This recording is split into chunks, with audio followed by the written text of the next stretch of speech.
Ladies and gentlemen, the mediocre comedic universe, otherwise known as the MCU, may have a big problem on its hands. Luckily, the Shill media has come to its rescue to make sure the box office numbers for Quantumania is spun into something positive. But enlightened individuals know better. If you use your brain for just one moment, you will see a downward trend at the box office for this once juggernaut of a franchise.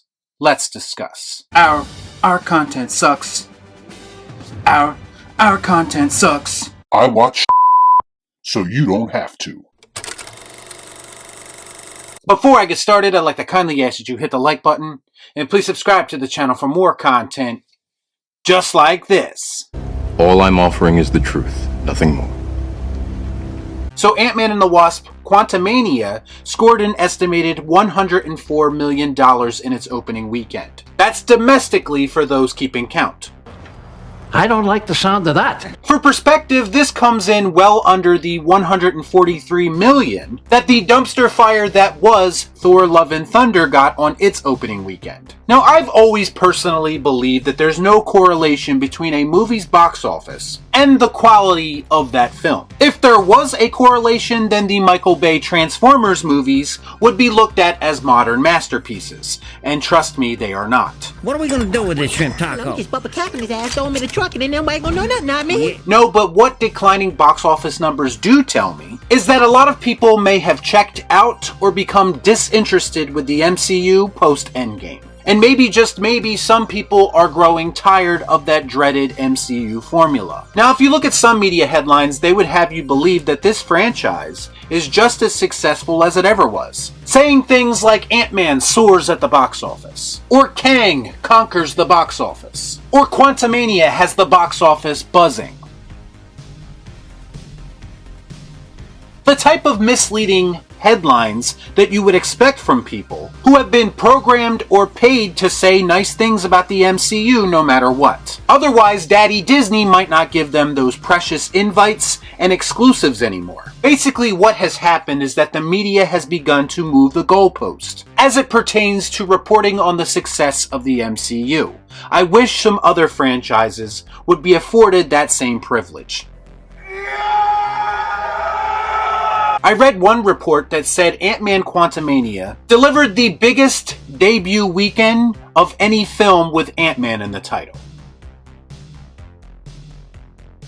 Really? I'm gonna go out on a limb and say that's not the flex that you think it is. All that really tells me is that even when the MCU was at its peak, a lot of people still didn't care about Ant-Man. I don't care! Something that I can actually relate to. Oh, and by the way, the MCU movies are once again being released in China, which was once the market where underperforming movies in the States could make some extra cash. That's not the case anymore because Quantumania opened up in China to an abysmal $19.4 million. Oh, what a loser! Good! Definitely a weak haul compared to other movies in this franchise in the same market. Much to my surprise, The Hollywood Reporter of all places had a much more modest take on Quantumania's box office, saying Ant-Man and the Wasp delivers a cautionary box office win for Marvel Studios. In the article, they also point out how this movie continues a recent trend of lower audience cinema scores for MCU projects after a straight A winning streak spanning 21 movies. Why? So here's a question. Are all of those people who are giving this movie lower cinema scores, are they all Marvel haters too? Or maybe, just maybe, are people starting to see a dip in quality? I'm asking for a friend. Here's the thing, if interest for this franchise was still at an all-time high, a movie like Quantumania should have been a mega hit. This was the movie that was intended to jumpstart Phase 5 of the MCU. This is a movie that very publicly was introducing us to the new big baddie of the MCU in Kang. That would have been enough to get butts in the seats in the past. So what happened now? Well, there is Marvel fatigue to consider, even though Kevin Feige doesn't believe in that sort of thing. Interesting he should say that, considering recent announcements that the MCU plans to scale back the amount of projects they release.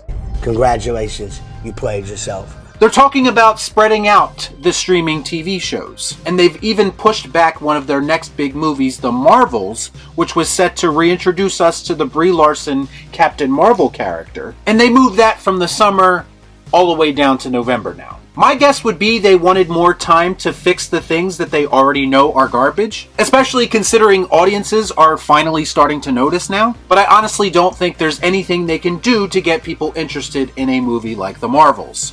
What the hell am I looking at? When does this happen in the movie? And to be clear, Quantumania also very obviously had many reshoots to try to fix some of the problems with this movie, and look how that turned out. Let's just say that I'm willing to bet that a lot of the changes that were made actually made the movie worse. I think based on early trailers, Quantumania was supposed to be a much more serious movie, with high stakes and possibly even including an unhappy ending. And Marvel Studios got cold feet and decided to reach into their old bag of tricks in an effort to try to get in the audience's good graces again. You're pathetically predictable.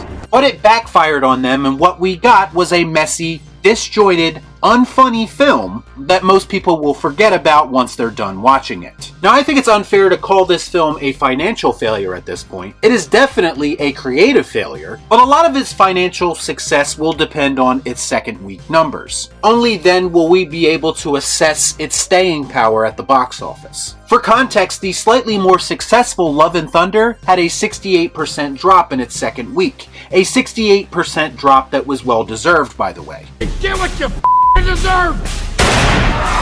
Estimates say that Quantumania will need to make around $500 million just to break even. And $500 million is very obtainable. But just the fact that there are conversations being had about what this movie needs to make just to break even, when the MCU was basically accustomed to shattering box office records for so long, that does kind of tell you how far the franchise has fallen.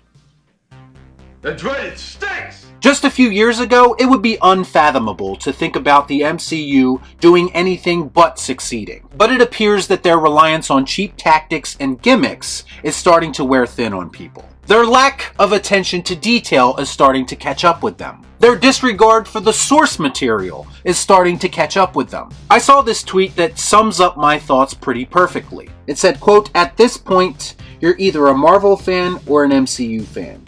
There was a time when you could be both, but Disney has drawn the line in the sand and have made it clear how they feel about fans of the source material." He also posted a picture of MODOK to accentuate his point.